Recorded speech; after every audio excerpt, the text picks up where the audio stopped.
In my muddled dreams, I oftentimes find myself sailing.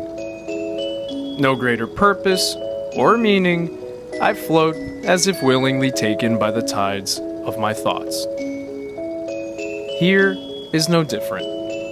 Through the murky waters, somewhere near China, time drags as I float through the long days and endless nights.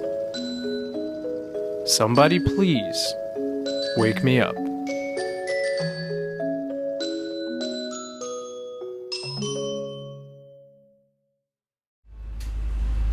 Travel is not one size fits all.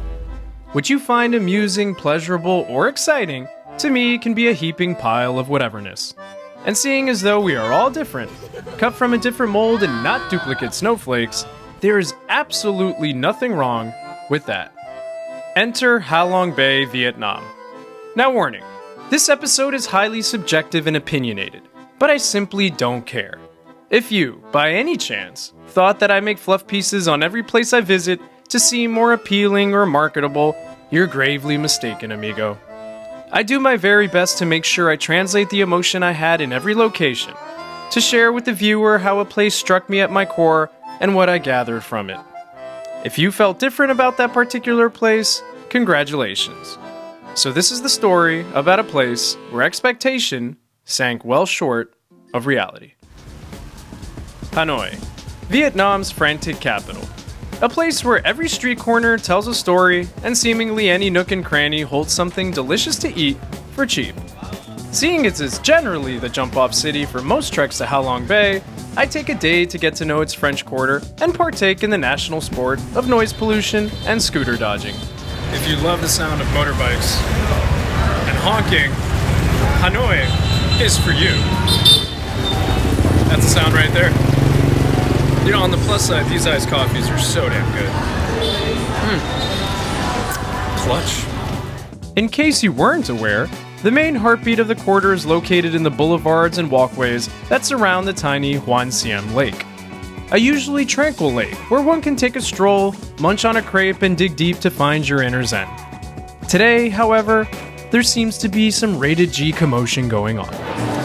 Alright, so I'm not quite sure if it's some kind of special day here in Vietnam, but there's all sorts of flash mobs going on, impromptu photo shoots, people hooting and hollering, and I'm a little freaked out, and I'm a little turned on by it, but I'm gonna roll with it, and I'm gonna try to see what's going on here, because this is just way too lit for a normal weekday, for sure.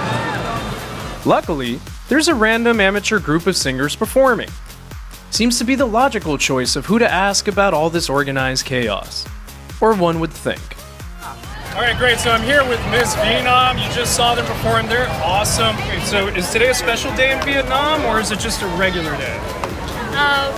Regular day. It's a regular day. Clearly, I'm no Peter Jennings, kids. Okay, don't worry. So what makes Ms. Vietnam so special? It's because we are artists. We are beauty in artists. I see that. Positive is beauty in However, there is always time for a shameless plug. Mitchell Travels!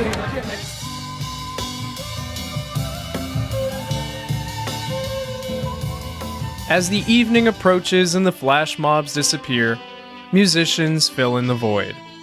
I settle into the serenity of Hanoi's sleepy streets. The same ones that are so piercingly noisy and tumultuous during the day are eerily silent by midnight.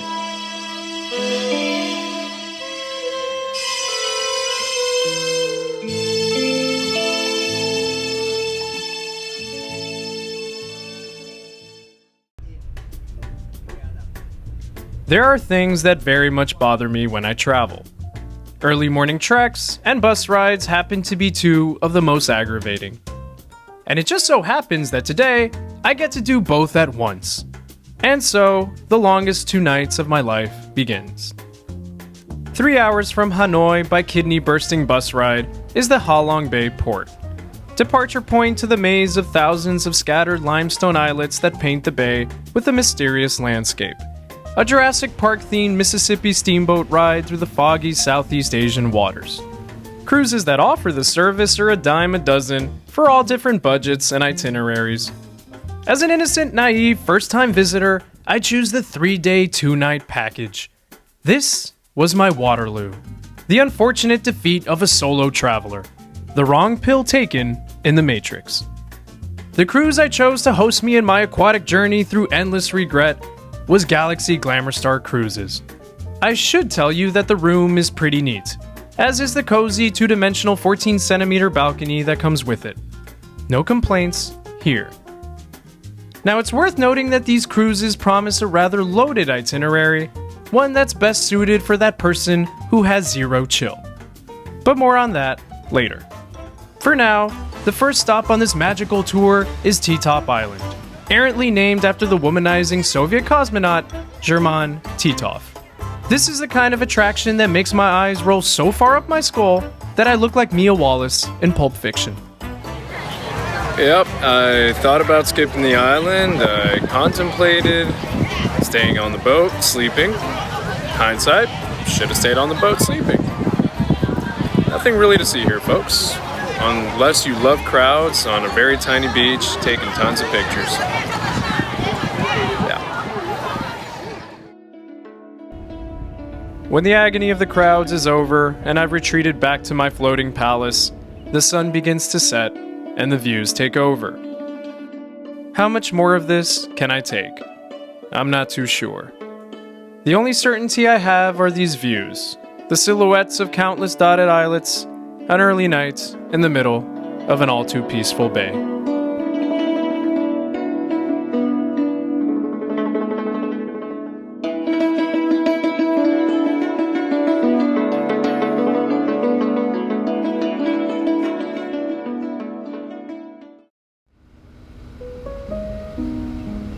I cannot tell you that this isn't worth it.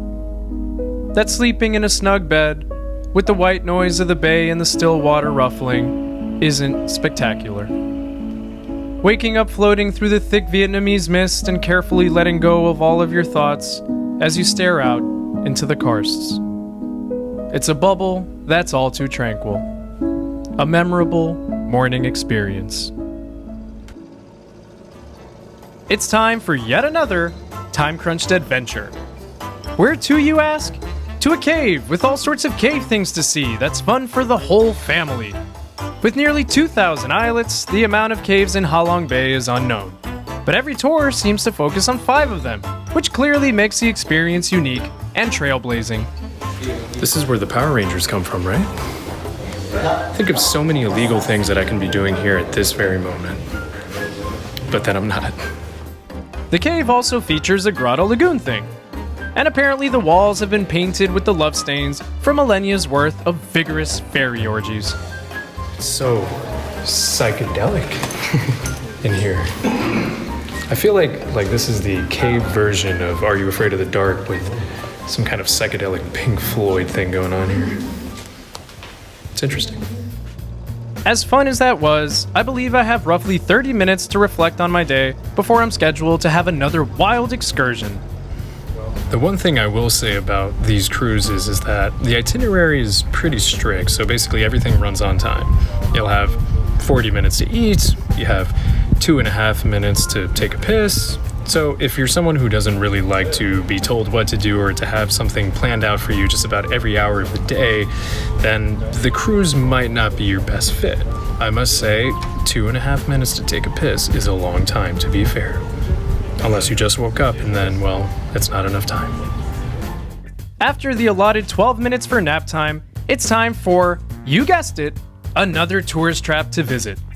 And this time, it's the holy grail of the finest fusion of laissez-faire Vietnamese communism meets pure American capitalism.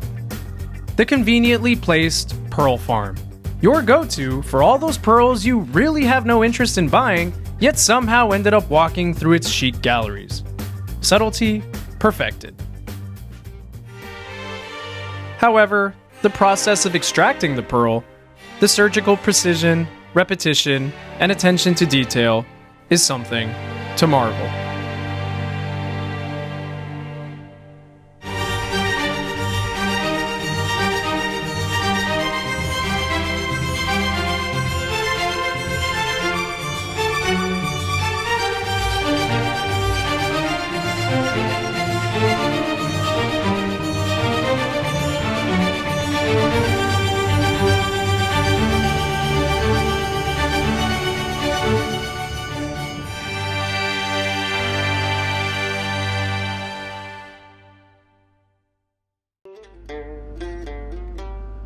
It's 6 a.m. A final foggy sunrise in Halong Bay before heading back to Hanoi. The calm mornings of pondering on my tiny balcony over the murky sea will undoubtedly be missed. There is, however, one final early lunch prepared by the crew to be shared. A spread consisting of a few generic as well as local dishes, suitable for most foreign palates, I would suppose. Regardless, this was hands down the best meal of the entire trip. Perhaps this cruise was just a little too long. I guess it's easy to sit here and say Halong Bay is dull and crowded, that it's best suited for people who enjoy waiting in line at Disney World, surgically attached to a tour guide. However correct that may be for me, traveling is not about what you know, what you love, and how to always combine the two in every corner you reach. You take risks, sometimes disillusioned, oftentimes rewarded tenfold. So if one man's Halong Bay can be another man's Paris, then the devil is in its variety. Its beauty lies in the innocence of the unfamiliar.